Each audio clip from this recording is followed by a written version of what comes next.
Another day here at the homestead. Jock is, there he is, getting a lift in over there, maybe? Anyways, we've got a lot to do today. We're not gonna get all of it done, but I do wanna take you through most of it. So we're gonna start off with something very basic, very boring, but still, sometimes that's what it's all about. And that basic boring thing is taking some of this Espoma land and sea compost and just spreading it over. You guys remember when we made this bed? It's just drying a little bit. We'd rather use some compost as a natural mulch, not so much to add fertility, but more just to cover. Of course it will break down, but that's what we're gonna do. Simple things are done. They still have to be done. That's gonna keep that soil a lot more moist.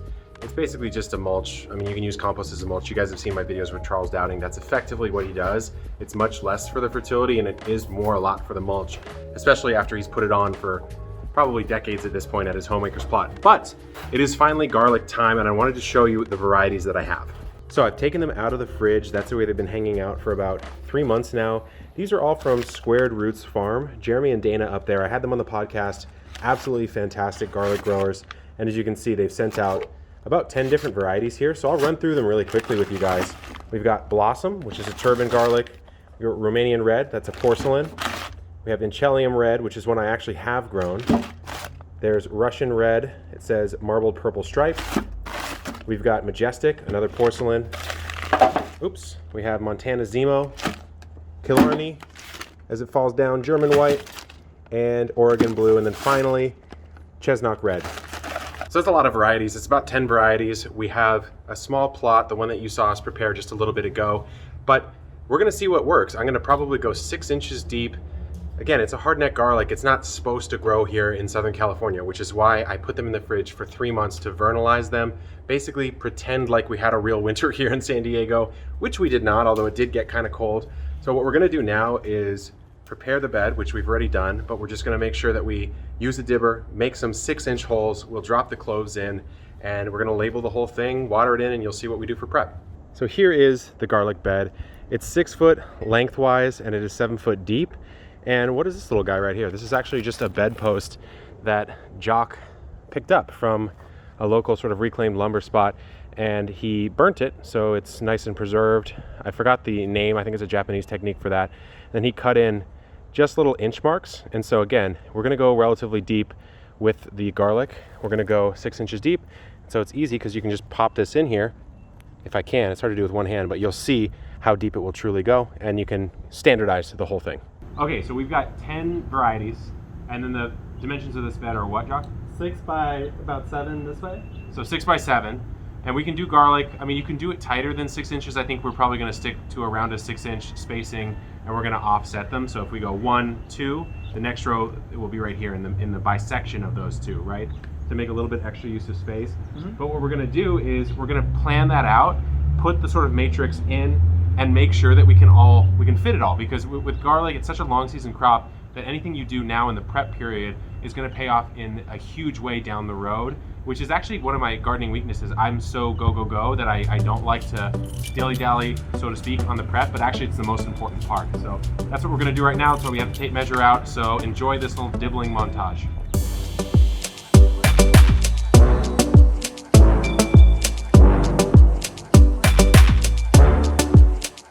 All right, you can see these fancy little signs. Same signs that we use for the potatoes. I just think they look really cool. I'm spending a little bit more time at least on the aesthetics of the garden. So we've got this labeled. I have Montana Zemo here. Now these are, again, they're a hard neck. You can tell the neck is very, very rigid, very hard.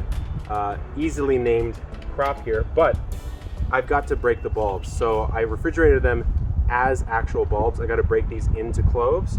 And so what we're gonna do, I've made 13 dibs down in here, little holes. And what you could do, and actually if you want to, refer to the Epic Gardening video on planting garlic. I do have a section on soaking your garlic, so you can soak it if you want to. We're not going to because we've basically refrigerated these for 3 months and our patience is wearing a little bit thinner, at least mine is.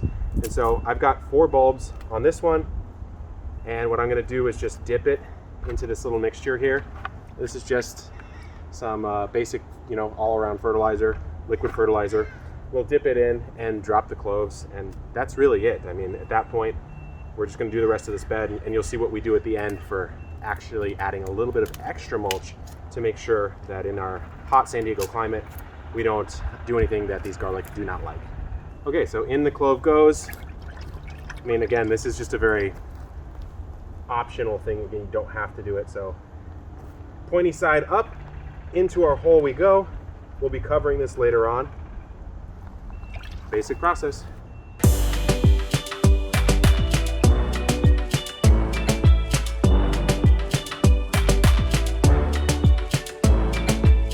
So all the cloves are in now. We're just taking some more of this liquid fertilizer and just popping it in the hole because first of all, we have it, and second of all, it's certainly not going to hurt. Just a little bit. It's like a 4-4-3 or a 3-4-3. So it's just gonna hang out there, especially once we cover it up with mulch. But man, take a look at just the signs. The signs, the organization. Woo, I'm excited.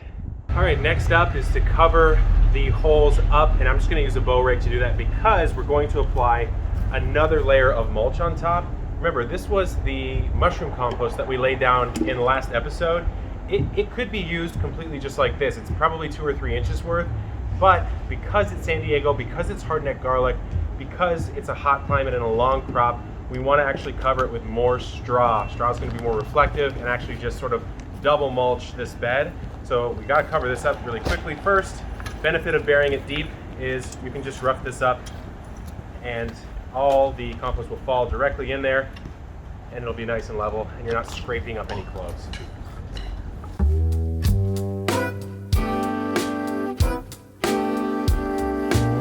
Like I said, we're going to use a straw mulch. You could grab straw. Actually, I used to get my straw from Craigslist from a guy, but the quality of it wasn't quite what I wanted for this particular application, so we're going to use some garden straw. Some of you have probably grabbed a bag of this off of the Epic Gardening store. That was just a test order. These big bags aren't going to be available, but I will have 4 packs of the mini bags in April. So, I mean, honestly, it's my favorite mulch currently, especially in a hot climate. That reflectivity, that light color keeps the heat off even more than the actual properties of a mulch layer in the first place. A light mulch is going to reflect back a lot more heat than a dark mulch. So we'll probably end up using this whole half bag here, so I'm just going to dump it right in the middle. Not the most efficient method I've ever done, but that's okay.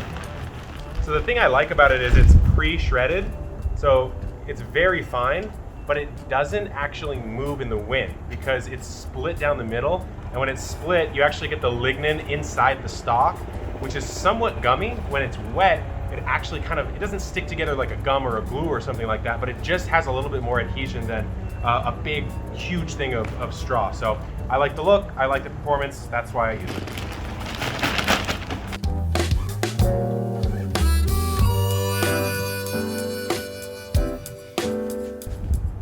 We'll probably smooth this out just a little bit more, just for a nice even layer, but I wanted to get a little water on it first to keep it nice and matted down.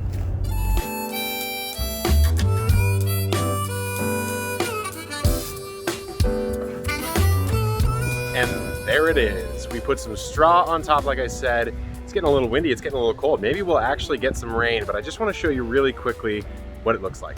So always make sure to label your rows, my friends. I see this German white, I'm gonna need to organize that. Let's do that really quickly just because. Okay, it's got a mind of its own clearly. I'm gonna re-stick it. There we go, all right. Anyways, I put about 3 inches of mulch down and we wet it down, and that's all we're gonna do for now. Actually, also put down some more straw in between the potatoes just to prevent any solarization. So the garden is coming along in the backyard. I am so stoked about it. I'm actually extremely excited because I want to show you some of the structures that are going to be going in pretty soon before we end today's vlog. So over in this death alley, this nonsensical disorganized area, there will be a chicken coop coming in from my friends over at Carolina Coops. I was able to work with them this year, very, very fortunate. We're gonna put in a 5 or 6 bin composting bay system out here. And so then if you think about it, you'll have your awning over here, back awning, workout room, rain collection, the shed, the chicken coop, the compost, and then you have this gorgeous garden that sort of comes along right in this middle section over here. In the future, I'd like to have some kind of paved area right here with a little fire pit and a barbecue or something like that, a gathering space. But as you can see, it's still kind of a wasteland here at the Epic Homestead. The mulch pile is dwindling, but it is still quite large, so there's a lot of work to do. So until next time, good luck in the garden and keep on growing.